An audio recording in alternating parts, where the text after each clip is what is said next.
대부분의 사람들은 착각을 합니다. 어떤 착각이냐면 자산을 좋은 것과 나쁜 것으로 구분하려고 하는 것입니다.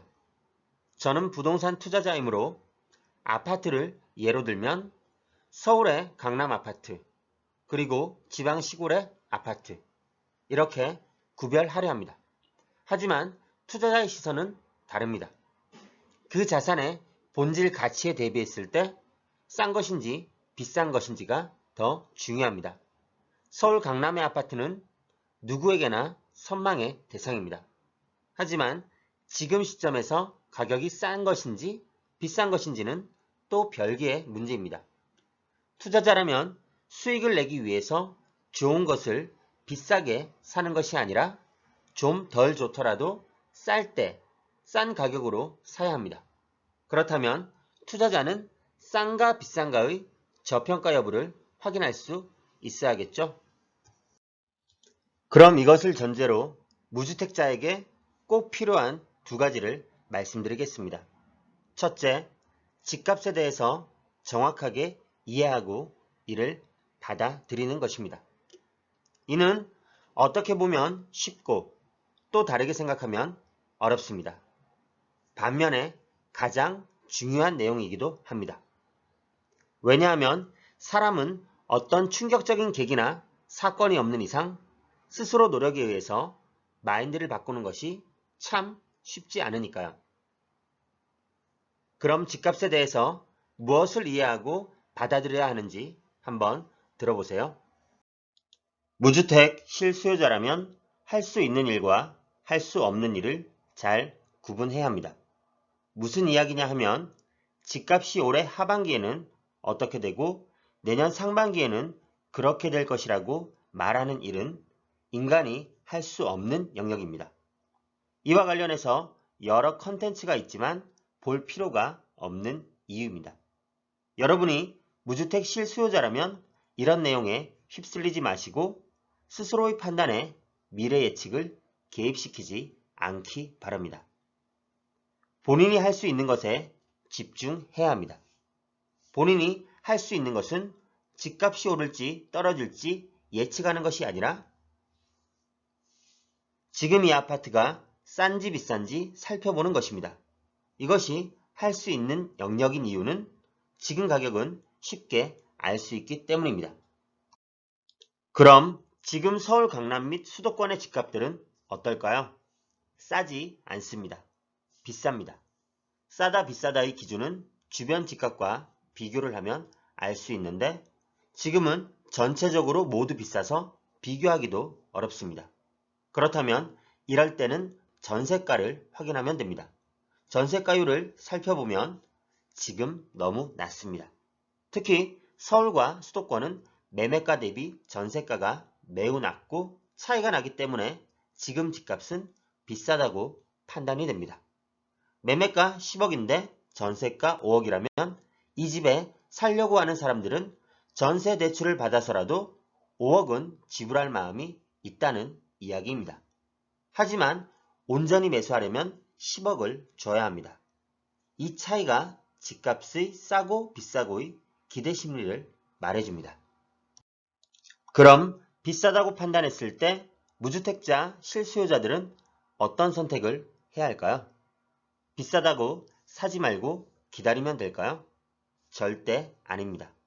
집값이 내려가고 올라가는 것을 알아맞히고 타이밍을 정할 수 있는 것은 인간의 영역이 아닙니다.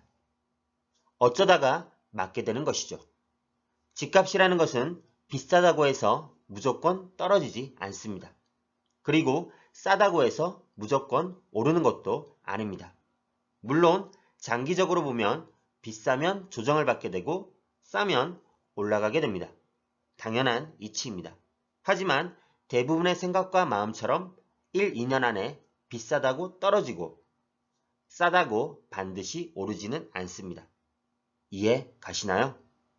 일단 집값이라는 것은 이렇구나라고 이것을 이해하셔야 합니다. 무주택 실수요자들은 앞으로 오를 것인지 떨어질 것인지를 판단하는 것보다 내가 1주택자가 되고 집을 한 채 산다는 것이 어떤 의미인지를 파악하는 것이 중요합니다. 집을 사서 오르면 다행이고 좋은 것입니다. 반면에 산 후에 떨어져도 장기적으로는 지금보다 비싸질 수밖에 없고 오르게 됩니다. 왜냐하면 자산의 가치는 인플레이션이나 통화량 증가 등으로 계속 오를 수밖에 없는 구조이기 때문입니다. 물론 10년, 20년 가격의 변화가 없는 잘못된 집을 고르지 않아야 한다는 전제 조건은 붙습니다. 지금으로부터 10년, 20년 전의 아파트 가격을 살펴보면 엄청 상승한 것을 알 수 있습니다. 중간에 떨어지는 시기도 있었지만 이런 잔파도보다 물결의 흐름과 방향에 집중해서 보면 내가 산 가격보다는 반드시 오르게 되어 있습니다. 따라서 사고 나서 가격이 더 오르면 좋고 떨어져도 그냥 오랫동안 살면 되지 라는 마인드를 가지고 들어가면 됩니다. 내가 매수해서 사는 집에서 아이를 키우고 출퇴근을 하면서 거주 가치를 누릴 수 있으면 설령 집값이 떨어진다 해도 장기적으로는 소유권을 지킬 수 있습니다. 그러면 나중에는 내가 산 가격보다 더 비싸지게 됩니다. 이것을 알고 이해하고 받아들이는 것은 생각보다 중요합니다. 3, 40대 무주택자들은 5, 60대가 되었을 때 집이라는 자산에 금액적으로 플러스가 될 수 있습니다. 다음으로 무주택자에게 꼭 필요한 것은 둘째, 자기 자본에 맞는 금액의 집을 사라는 것입니다. 절대 무리해서 집을 사서는 안 됩니다. 아무 생각과 올바른 판단 없이 집을 사려고만 하면 첫 번째 내용을 알고 이해해도 소용이 없습니다. 예를 들어 자기 자본 1억으로 4억의 대출을 받아 5억의 집을 샀습니다. 이런 상황에서 집값이 4억으로 떨어진다면 자기 자본은 0원이 됩니다. 이런 분들은 집값이 떨어지는 상황을 견딜 수 있을까요? 아마 견딜 수 없을 겁니다. 본인 돈이 모두 날아간 상황이 되었으니까요. 이런 상황이 오면 자포자기하게 될 가능성이 높습니다. 그래서 심리적으로 여기서 더 떨어지면 완전 깡통이 되어버리는구나 라며 싸게, 아니 헐값에라도 팔아야 해. 지금이라도 처분해야 해. 이런 마음을 가지게 됩니다. 하지만 반면에 자기 자본 4억으로 1억의 대출을 받아 5억의 집을 샀다면 이야기는 달라집니다.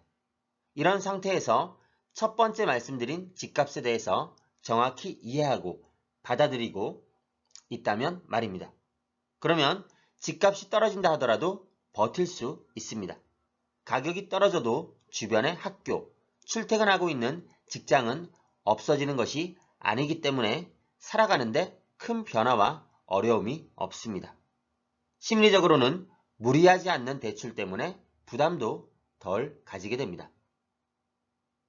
아이들이 크고 직장을 옮기지 않는 이상은 10년 넘게 살면 된다는 마음으로 버텨나갈 수 있게 됩니다. 이렇게 이런 집을 사야 합니다. 사람이라면 누구나 좋은 집에 살고 싶어 하는 것은 당연합니다. 나도 서울 강남에 살고 싶고 아주 많이 무리하면 가능할 것도 같은데? 하지만 절대 무리하지 말고 조금 눈높이를 낮춰서 일단 내 집을 마련해야 합니다.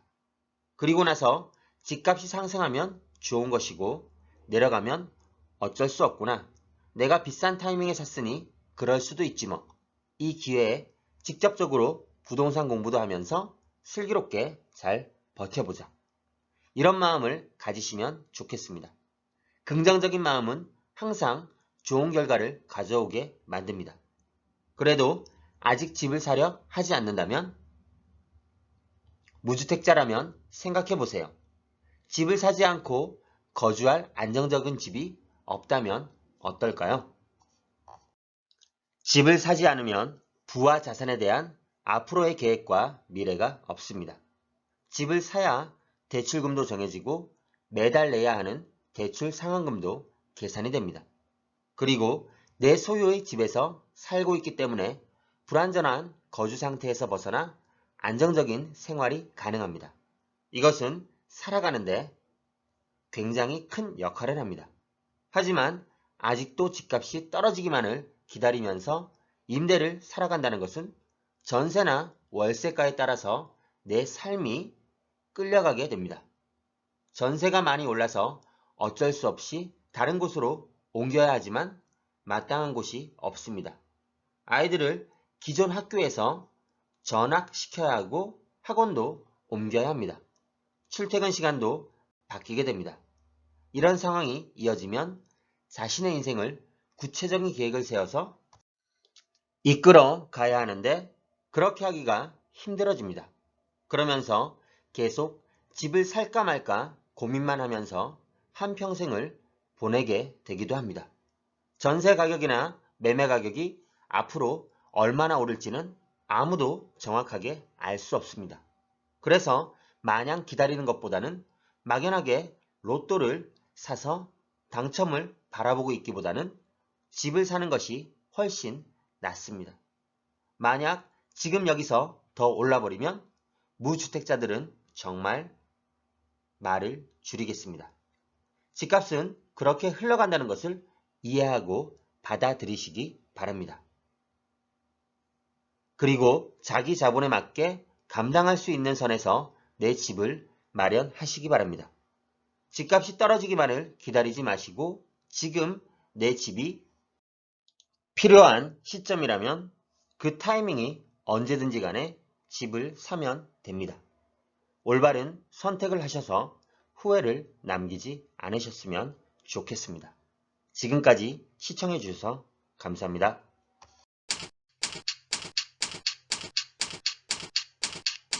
아래 메일 주소로 보내주시면 빠르게 답변 드리겠습니다.